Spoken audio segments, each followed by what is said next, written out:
Welcome everybody to another edition of Paul's View. I'm Paul Schwartz. Today's topic is something that is, I feel, a very serious issue, and it's about my hero. My hero is named Kendrick Castillo.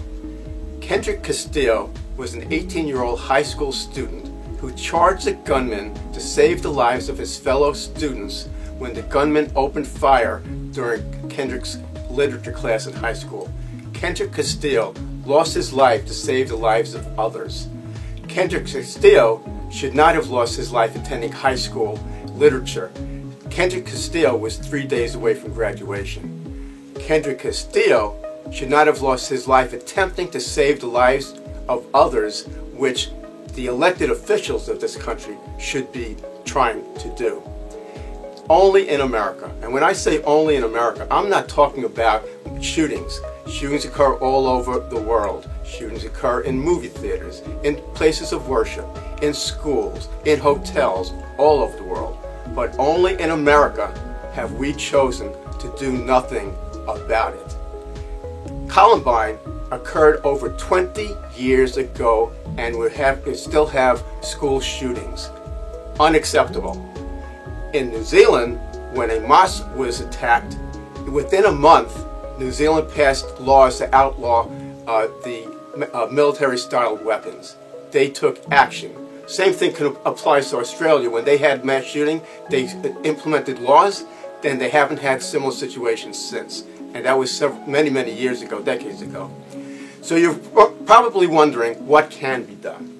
Well, the Newtown Action Alliance, which was created in the aftermath of the massacre in Sandy Hook Elementary School in December of 2012, they came up with some issues, some ideas on what can be done, and every single one of them, and I am going to read the list, every single one of them is doable. First one is background checks on all gun sales. That means eliminating the gun show loophole and the internet loophole. No excuse for having those loopholes. H.R. 8 was recently passed by the House of Representatives, which includes universal background checks. Where is that bill now? It's sitting on the Senate pocket of Mitch McConnell, who refuses to bring it to the floor.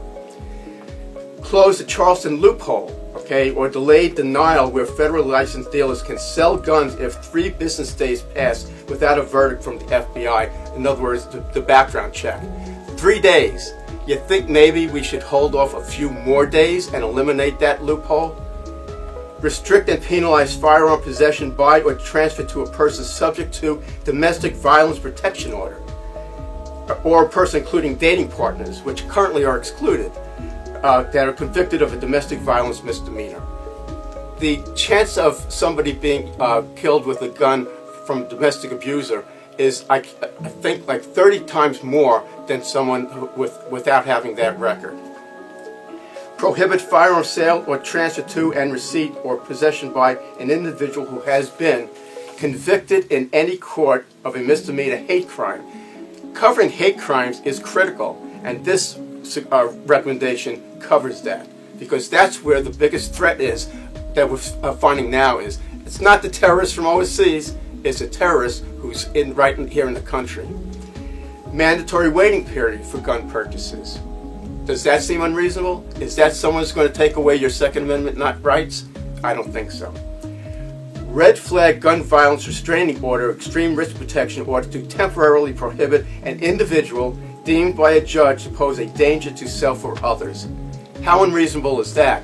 Not very. In other words, if you, as a family member, know that there's something risky about someone who you know, a family member who possesses a gun, at least get a temporary restraining order. You should be able to get a temporary restraining order from a judge so that that person doesn't have that gun until he's cleared. Ban future manufacture and sale of assault weapons. I just mentioned about New Zealand. That's similar. Regulate the existing assault weapons under the National Firearms Act of 1934. That law actually exists to eliminate the Tommy guns, the machine guns. Military assault rifles should fall into the same category. Limits on high-capacity magazines. Currently, there are none. How many magazines does a hunter really need? Not as many as are allowed under the law currently. Prohibit open carry. Chief Manger pointed this out during his testimony before Congress, is having open carry makes it so difficult for law enforcement to come in and investigate an ongoing shooting. Who's the perpetrator? Which one with the gun is the perpetrator? In most cases, the ones with the open carry just confuse the situation or run away. And they don't tackle get entangled with the actual shooter. Make gun trafficking a federal crime. Repeal the Protection of Lawful Commerce in Arms Act. This act was passed that makes it so that gun manufacturers cannot be held liable even if there is negligence on their part. That doesn't occur to any other industry, only the gun industry, that exemption. Fund government research on gun violence. Limit child access prevention safe storage requirement.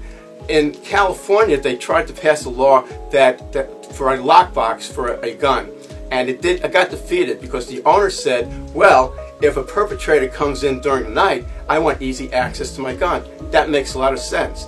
How about when he leaves to go to work and he has his gun in his house, should it at least be in a lockbox then so his 6-year-old can't get access to it and then go to his or her class and accidentally shoot a fellow student?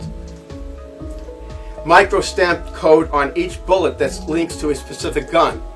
That limits the ability of people to access other people's guns and use them for illicit reasons.